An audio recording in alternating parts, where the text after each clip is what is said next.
بسم الله والحمد لله والصلاة والسلام على رسول الله. معاشر المستمعين الكرام، السلام عليكم ورحمة الله وبركاته. مرحبا بكم في برنامجكم الميزان.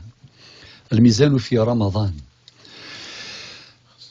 رمضان شهر فضيل، رمضان شهر شرفه الله عز وجل بذكره باسمه. شهر رمضان الذي أنزل فيه القرآن. رمضان في حد ذاته هو شهر الميزان.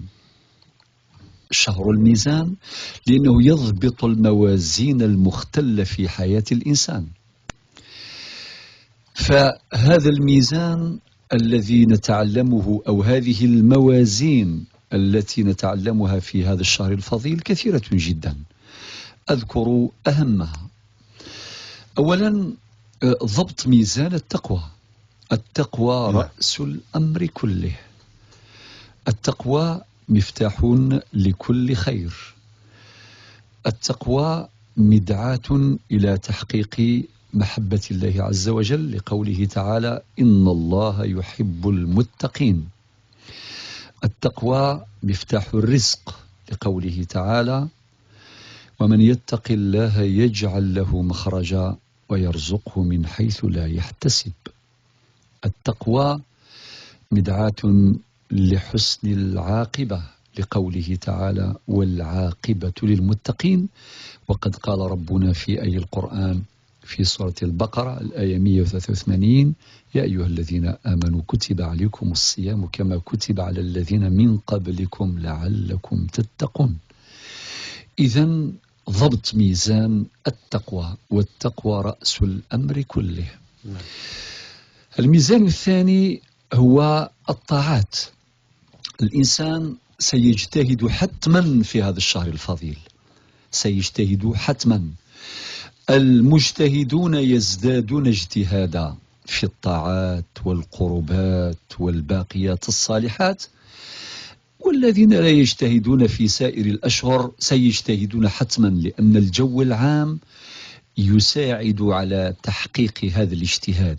سادتي الأفاضل، تلاحظون المساجد العامرة بالمصلين رجالا ونساء، صغارا وكبارا، حتى الذين ربما يتكسلون في سائر الأيام وفي سائر الشهور، حينما يرون هذه الوفود التي تتجه نحو المساجد، التي تحضر صلاة التراويح، هؤلاء يتشجعون، هؤلاء يتحفزون، هؤلاء يجتهدون فيلتحقون بهذه المساجد. بل حتى الذين لم يتوبوا، والكثير منهم يتوبون، نسأل الله عز وجل أن يثبتهم ويثبتنا جميعا على التوبة النصوح للاستمرار في الطريق المستقيم إلى النهاية. نسأل الله الستر وحسن الخاتمة. إذن الكثير ممن يتوبون، ربي يتقبل التوبة نتاعهم جميعا، فيملؤون هذه المساجد ويعمرونها. إذن هناك ميزان مضبوط بشأن العبادات. والكثير من الناس ربما يتهاونون عن صلاة الجماعة مثلا، ولكن في رمضان عموما يجتهد الكثير في تحقيق هذا المقصد، في تحقيق صلاة الجماعة وأداء صلاة الجماعة في المساجد أو في بيوتهم أو في أماكن عملهم، وبذلك يتحقق سر الوجود الذي قاله ربنا عز وجل: واعبد ربك حتى يأتيك اليقين، سورة الحجر. وكما قال الله عز وجل أيضا في سورة الأنبياء: وما أرسلنا من قبلك من رسول إلا نوحي إليه أنه لا إله إلا أنا فاعبدون. وفي قوله عز وجل: إياك نعبد وإياك نستعين. وفي قوله تعالى أيضا في القرآن الكريم في سورة الذاريات: وما خلقت الجن والإنس إلا ليعبدون. إذن يتحقق هذا الميزان، الإنسان يدرك سر وجوده ويتلذذ بهذه العبادة، خاصة في هذا الشهر الكريم. إن شاء الله يألف هذه اللذة ويألف هذه الطاعات وهذه العبادات التي تقربه إلى الله عز وجل، وبها يرتقي إلى مقام سامق، إلى مرتبة عالية عند الله عز وجل إذا حقق هذا المقصد من وجوده.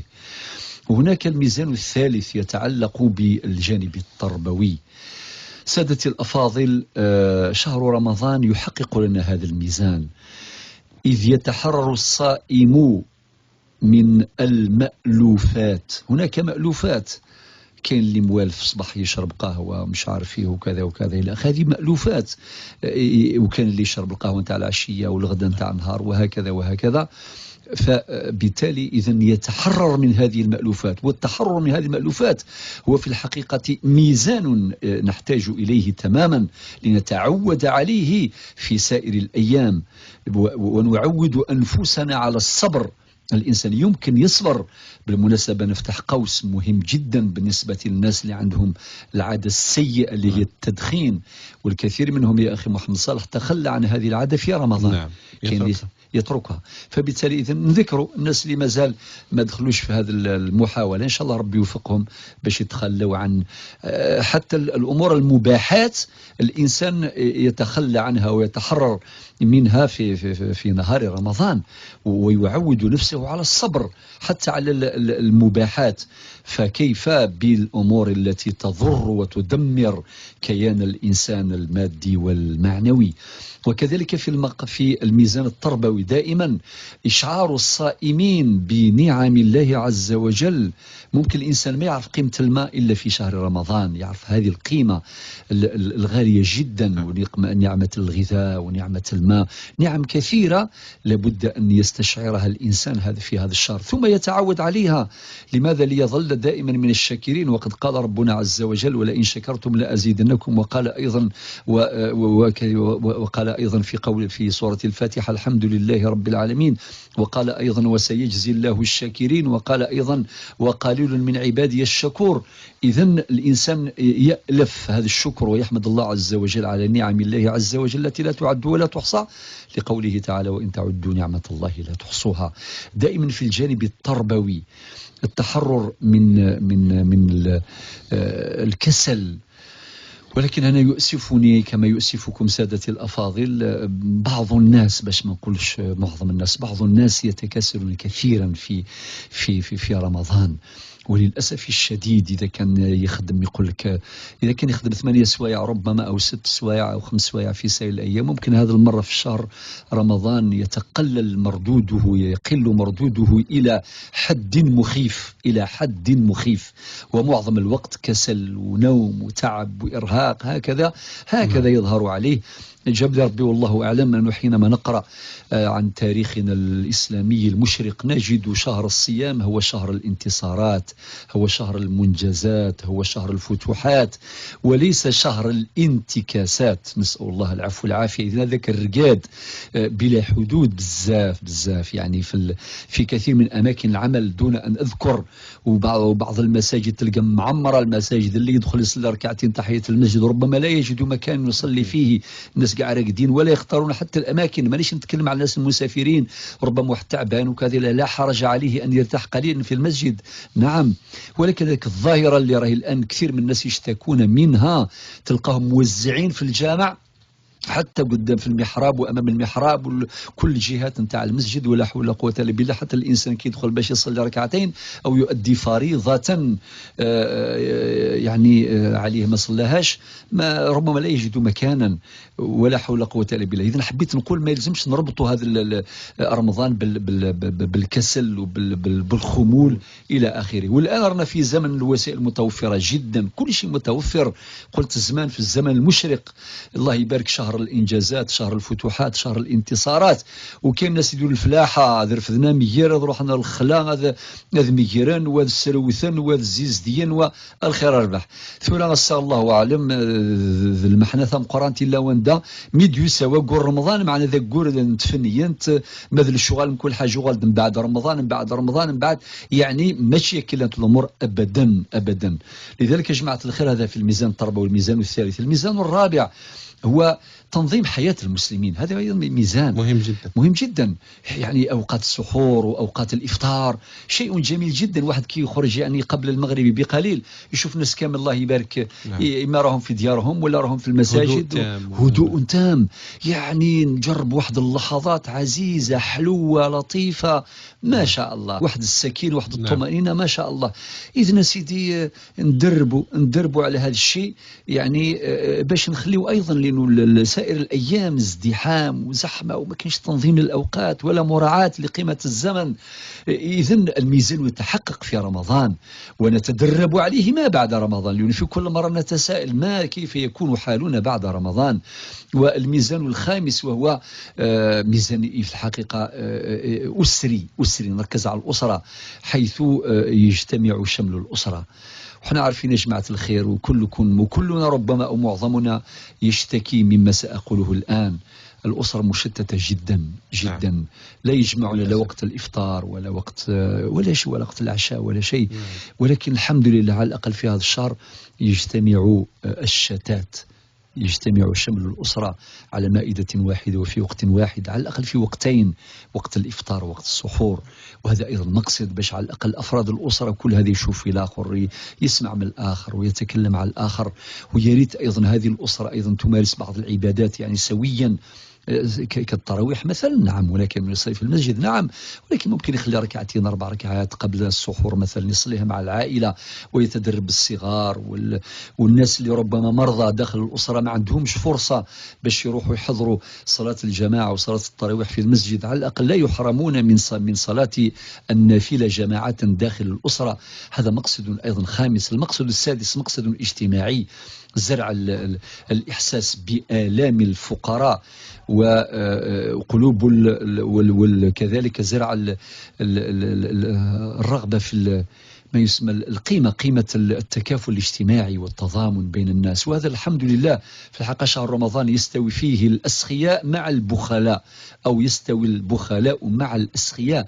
يعني هناك سخاء، هناك جود، هناك عطاء، هناك يعني تعاون يعني مثمر. ماهوش فقط في شهر رمضان، ماذا بك نكونوا في شهر رمضان أكثر وأكثر، ولكن تدربنا على ذلك وسنتدرب إن شاء الله في هذا الشهر الفضيل. ولا بد أن نتعود على العطاء وعلى التكافل الاجتماعي وعلى تمثل قيمة التعاون التي قالها ربنا في آية القرآن: وتعاونوا على البر والتقوى في سائر الأيام وفي سائر الشهور. هناك مقصد ما قبل الأخير وهو مقصد اقتصادي. يا جماعة الخير، جاب لي ربي كثير من الناس يشتكون من الأزمة المالية في رمضان. نعم. ويخلص رمضان وتلقى القروض والديون تثقل الكواهل. كثرة الإنفاق بزاف بزاف بزاف. حتى أسواقنا الآن تشهد ندرة في بعض السلع. نعم. لماذا؟ لأنه نعم. يقول كان واحد المثل، قال لك واحد اشتكى لباباه، قالوا له: يا بابا حقرونا. وبابا قال له: وليدي عرفونا. نعم. هذا ما كان. إن سبب حقرنا غير يسميه السناغ عقلنا. بمعنى عمر بن الخطاب نهار اللي قالوا له هو السلعة غالية في السوق، نعم. قال لهم رخصوها بالترك.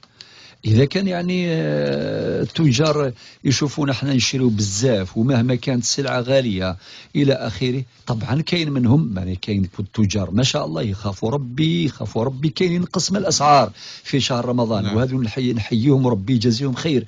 ولكن كاين بعض التجار ربي يهديهم ويهدينا يعني غالطين في هذا الشيء تماما، يستغلون هذا الطمع والجشع نتاع الناس وهذا الإقبال. كاين الناس اللي ياكل بعينه كما يقولوا ما ياكلوش والبطن. بالمناسبة البطن هي ماشي البطن اللي في شعبان هي اللي في رمضان، ما تتبدل ما والو يعني. تبقى هي الكاباسيتي نتاعها. مظاهر كبيره للاسراف والاسراف والتبذير الى اخره. نقولوا هذا بالنسبه للميزانيه لازم يكون الميزان. نعم. لابد ان نضبط الميزانيه بالميزان الشرعي.